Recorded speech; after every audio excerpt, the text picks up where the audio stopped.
नमस्कार, मैं नियाज खान और आप देख रहे हैं एनएमएफ न्यूज। सड़कों पर आक्रोश है। ये नाराजगी, गुस्सा, रोष यूं ही नहीं है, ये इंतहा है इंतजार की। सब्र का बांध टूट चुका है, उम्मीद की किरण दूर दूर तक नजर नहीं आ रही है। कड़ाके की ठंड में डटे इन छात्रों को कोई पानी की बौछार नहीं रोक सकती। लाठी डंडे इनको मंजूर हैं, प्रशासन की बर्बरता को भी इन्होंने सलाम कर दिया। मानो इन्होंने ठान लिया हो जो लड़ाई शुरू हुई है वो क्रांति के साथ ही खत्म होगी।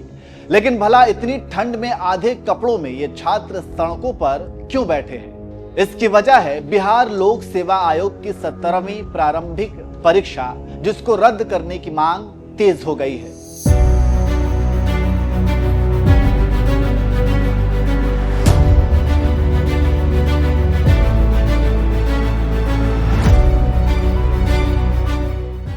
दरअसल बीपीएससी ने 13 दिसंबर को परीक्षा करवाई थी, लेकिन इसको लेकर विवाद होने लगा। आरोप लगे कि परीक्षा कोचिंग संचालकों के अनुसार करवाई गई है, इसे रद्द कर फिर से परीक्षा करवाई जाए। बीपीएससी पर छात्रों के आरोप। पटना में हुई परीक्षा में प्रश्न पत्र देरी से बांटे गए। बापू सभागार में परीक्षा से पहले ही पेपर लीक हुआ।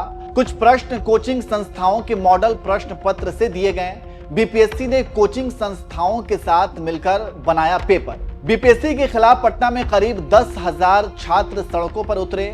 री एग्जाम से कम इन्हें कुछ भी मंजूर नहीं। छात्रों की बड़ी मांगे।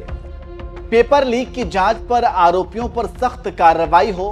पूरी परीक्षा को रद्द कर दोबारा कराई जाए। कोचिंग माफियाओं की मिली भगत की हो जांच। छात्रों पर लाठीचार्ज के आदेश देने वाले अधिकारियों पर एक्शन। नॉर्मलाइजेशन प्रक्रिया को पारदर्शी बनाया जाए।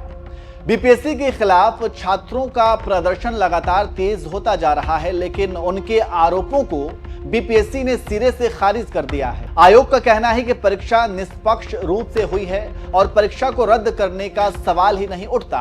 वहीं इस परीक्षा से पहले भी छात्र आंदोलन कर रहे थे, जिनका आरोप है कि नॉर्मलाइजेशन की प्रक्रिया को सही से फॉलो नहीं किया गया। 2 शिफ्टों में छात्रों को नुकसान उठाना पड़ा। नॉर्मलाइजेशन के कारण कट ऑफ मार्क्स पर भी असर पड़ा। बेहतर तैयारी के बाद भी नॉर्मलाइजेशन का असर चयन प्रक्रिया पर हुआ। नॉर्मलाइजेशन प्रक्रिया 2 शिफ्टों में होने वाली परीक्षाओं के लिए किया जाता है। नॉर्मलाइजेशन में सुनिश्चित किया जाता है कि 2 शिफ्ट के प्रश्न पत्र में अंतर से दिक्कत ना हो। वैसे तो नॉर्मलाइजेशन का मकसद 2 शिफ्ट की परीक्षा में होने वाली परेशानी को दूर करना है, लेकिन कभी कभी ये प्रक्रिया सवालों के घेरे में भी आ जाती है। वहीं सरकार की ओर से भी कहा गया कि अगर पेपर लीक होने के सबूत हैं तो पेश करें, ये सिर्फ आरोप हैं। जेडीयू प्रवक्ता नीरज कुमार ने कहा, नेता लोग छात्रों को गुमराह ना करें। भाई संज्ञान में आया, तुरंत बीपीएससी ने परीक्षा को कैंसिल कर दिया। 4 तारीख को परीक्षा एग्जाम आयोजित भी कर दिया है। 911 केंद्रों पर कोई शिकायत नहीं। सबका परीक्षा कैंसिल कर दीजिए, ये कोई औचित्य लगता है? कहीं प्रमाणिक लगता है? नीट के परीक्षा में ही सवाल उठा था ना, सुप्रीम कोर्ट ने क्या कहा उस समय कि परीक्षा पुनर्परीक्षा की कोई जरूरत नहीं है। तो अब इस ढंग से लोग बयान देते रहते हैं तो क्या इसका मतलब है? हम इसीलिए अनुरोध करते हैं कि इतना मेहनत काहे कर रहे हैं? बहुत साधारण सा काम बता रहे हैं। सबको जानकारी इस बात का है, नेता सबको भी है कि आर्थिक अपराध इकाई के आप दे दीजिए उनके व्हाट्सएप नंबर पर, ईमेल आईडी पर, बीपीएससी के ईमेल आईडी पर दे दीजिए, उसकी जांच होगी। आप दे दीजिएगा तब ना कल आप सवाल भी खड़ा कर सकते हैं कि जांच हुआ कि नहीं हुआ।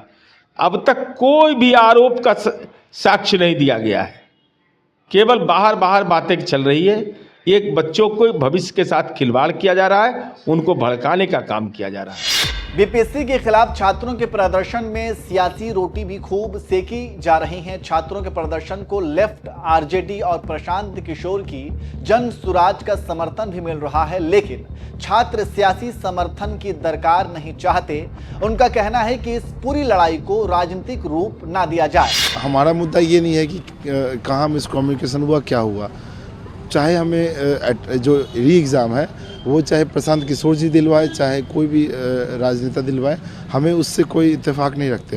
हमारा मकसद सिर्फ री एग्ज़ाम का है। इसको हम पॉलिटिसाइज नहीं करना चाहते, क्योंकि ये स्पष्ट रूप से और काफ़ी साफ रूप से छात्रों का आंदोलन है और सिर्फ छात्र ही इसमें अपने हितों का ध्यान रखेंगे और एग्ज़ाम की डिमांड को पूरा करेंगे। पुलिस वाले क्या किया, कुछ ही देर बाद 2-2.5 घंटा बाद जो है क्या किया, पानी टैंकर वो स्टार्ट कर दिया तो बहुत को जो है लाठी देना शुरू कर दिया, जहाँ पर कि हमको भी यहाँ पे लगा लाठी, बहुत वहाँ गिर गए, बहुत जो गर्ल्स स्टूडेंट थे उस पे भी लाठीचार्ज बहुत हुआ। दरअसल पटना में देर रात सड़कों पर डटे छात्रों से मिलने जन सुराज के अध्यक्ष प्रशांत किशोर पहुंचे थे। उनके कई फोटो वीडियोस भी सामने आई जिसमें वे कहते दिखे कि हमसे कंबल मांगते हो और हम ही से नेतागिरी कर रहे हो। इसके बाद कैंडिडेट्स भड़क गए। कैंडिडेट्स बोले आप यहां से चले जाइए, पिटवाने के बाद क्यों आए हैं। दरअसल छात्रों के हम कदम होने का दावा करने वाले प्रशांत किशोर लाठीचार्ज के दौरान वहां से भाग खड़े हुए, जिसके बाद छात्रों ने पीके गो बैक के नारे लगाए। बात सुनो भाई, सुनो अभी कंबल मांगे हो हमसे,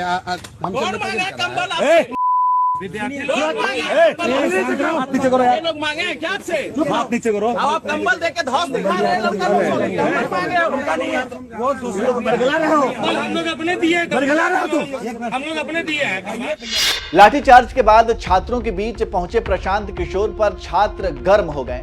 इससे पहले पीके ने दावा किया था कि लाठी पड़ेगी तो सबसे पहले हम ही लाठी खाएंगे, लेकिन वे भाग खड़े हुए।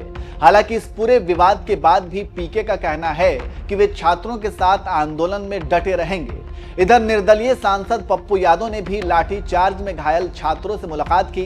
पप्पू यादव ने राजभवन में राज्यपाल से मुलाकात कर छात्रों का मुद्दा रखा। पप्पू यादव ने प्रशांत किशोर पर आरोप लगाया कि वे छात्रों के बीच गुंडागर्दी कर रहे हैं। पहले तो बधाई नया साल की गवर्नर साहब और सबको। उन्होंने बीपीएससी चेयरमैन से सीधा बातचीत की।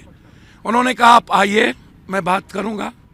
डिटेल बातचीत उन्होंने की और उन्होंने कहा मैं डीएमएसपी साहब को भी बुलाऊंगा कि किस आधार पर उन्होंने लाठी चलाया और केस एफआईआर किया है। तीसरी बात उन्होंने कही कि मैं मुख्यमंत्री जी से पर्सनली बात करूंगा।